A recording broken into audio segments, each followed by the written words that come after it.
ಸ್ನೇಹಿತರೆ ನಮಸ್ಕಾರ. ಇವತ್ತು ಕುವೆಂಪು ಬರೆದಿರುವಂತಹ ಕನ್ನಡಾಂಬೆನ ಹರಕೆ ಅನ್ನುವಂತಹ ಪದ್ಯ 4ನೇ ತರಗತಿ ಕನ್ನಡ ಪದ್ಯ ಇದು. ನಮ್ಮ ಜೊತೆಗೆ 4ನೇ ತರಗತಿ ವಿದ್ಯಾರ್ಥಿ ಕೃತಿಕಾ ಅವರು ಇದ್ದಾರೆ. ಈ ಪದ್ಯವನ್ನು ನಿಮ್ಮ ಮುಂದೆ ಪ್ರಸ್ತುತಪಡಿಸುತ್ತಿದ್ದಾರೆ.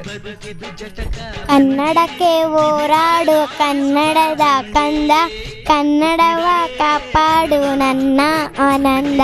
ಜೋಗುಳದ ಅರಕೆ ಇದು ಮರೆದಿರು ಚಿನ್ನ, ಮರೆತಾದರಯ್ಯೋ ಮರೆತಂತೆ ನನ್ನ.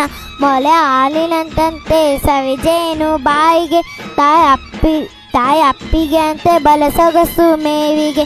ಗುರಿ ನೋಡು ನುಡಿಯಂತೆ ಸಯ್ಯಸು ಬಾಳಿಗೆ, ತಾಯಿ ಅಪ್ಪಿಗೆ ಅಂತೆ ದುಡಿದು ಮಡಿಯ ಪರಗಳೇಳಿಯೇ. ದಮ್ಮಯ್ಯ ಕಂದಯ್ಯ ಬೇಡುವೆನು ನಿನ್ನ, ಕನ್ನಡ ಮಾರುಕೆ ಮರೆದಿರು ಚಿನ್ನ, ಮರೆತಾದರಯ್ಯೋ ಮರೆತಂತೆ ನನ್ನ. ಹೋರಾಡು ಕನ್ನಡಕ್ಕೆ ಕಳಿಯಾಗಿರನ್ನ. ಸ್ನೇಹಿತರೆ ನೋಡಿದ್ರಲ್ಲ, ಈ ಕಂದಮ್ಮನ ಸೊಗಸಾದ ಕನ್ನಡದ ಪದ್ಯವನ್ನು ನಮ್ಮ ರಾಷ್ಟ್ರಕವಿ ಕುವೆಂಪು ಅವರ ಬರೆದಿರ್ತಕ್ಕಂತಹ ಕನ್ನಡಾಂಬೆಯ ಹರಕೆ ಅನ್ನುವಂತಹ ಪದ್ಯವನ್ನು ನಿಮ್ಮ ಮಕ್ಕಳಿಗೂ ಕೂಡ ಕನ್ನಡ ಅಭಿಮಾನವನ್ನು ಕಲಿಸಿ, ಕನ್ನಡವನ್ನು ಓದೋದನ್ನು ಕಲಿಸಿ, ಕನ್ನಡವನ್ನು ಸ್ಪಷ್ಟವಾಗಿ ಮಾತಾಡೋದನ್ನು ಕಲಿಸಿ ಅಂತ ಹೇಳ್ತಾ ಈ ವಿಡಿಯೋ ಇಲ್ಲಿ